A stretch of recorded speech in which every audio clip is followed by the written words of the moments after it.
What would you make if you could make anything? If all you needed was DNA and a yeast cell? The sophistication is high because the technology is cheap. People can pass around these cultures like they pass around recipes. What's being made out on the streets now isn't in any textbook. How do you follow a bug? How do you detect an illegal bug? Bugs live on us, they live in us. There are millions and millions and millions of bugs. The drug war ended the day P. Goldman published his paper on the synthesis of compound74.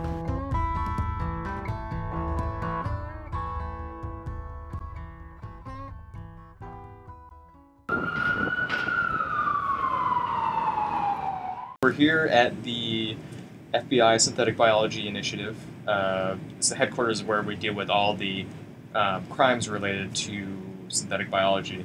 Right. I'm a professor in synthetic biology. Between 2010 and 2020, as everyone knows, we saw this huge explosion in the amount of drugs produced by what we would call synthetic biology technique. Brewing is possibly the first instance of synthetic biology in mankind,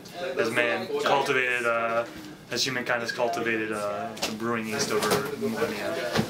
A lot of people think that it's gotten out of hand, but I really don't think it's such a big deal. I mean, I really don't believe that a lot of people are actually doing this to some high degree.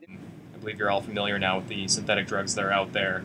A lot of them are being distributed in the form of customized yeast strains, and it's our job here to characterize those strains and figure out what they're making and take those strains and see if we can find any evidence of who made them and what kind of new drugs are being synthesized. And there's something new every week, it seems like.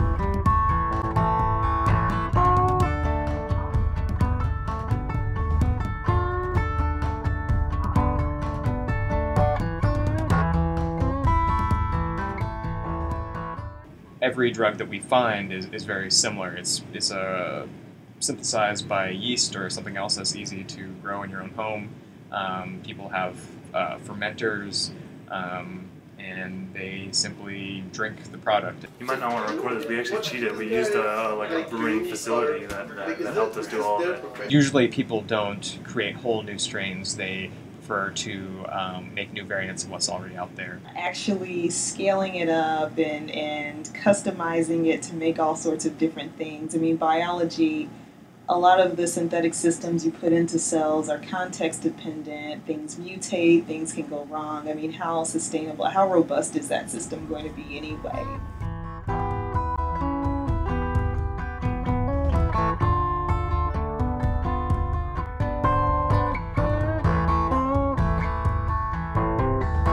So it depends. I mean, it's changing, it's dynamic, changes over time. These days we depend on China for most of our synthetic biology drug manufacturing for legal and illegal drugs. We basically invent all kinds of drugs targeting cancer, from a simple cold and treating like blood diseases or some skin diseases, anything you can imagine. We're finding that more and more often these plants that we believe were being used for entirely legal drug operations are now being used to produce illegal drugs as well.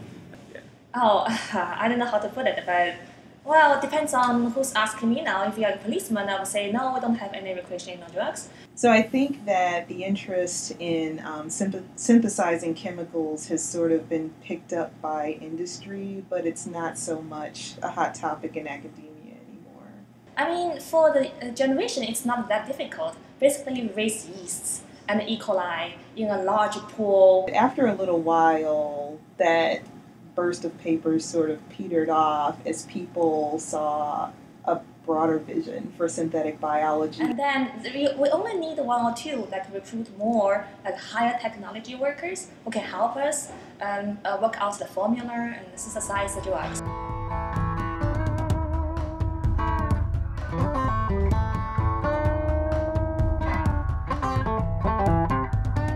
I'm really not in favor of it because within academia we have these discussions and a lot of professors have these concerns about making sure that it's safe, productive, it doesn't fall into the wrong hands, and if it unfortunately, once it goes beyond the academic lab, how do we know people are having these discussions and that they're being careful?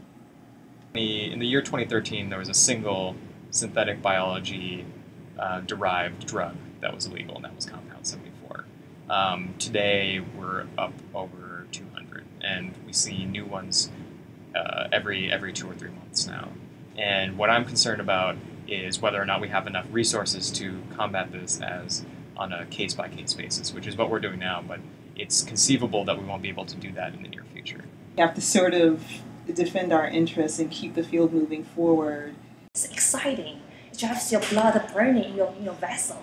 So lots of high technology workers will work out how to develop, improve the formula so it can give you more like high feelings.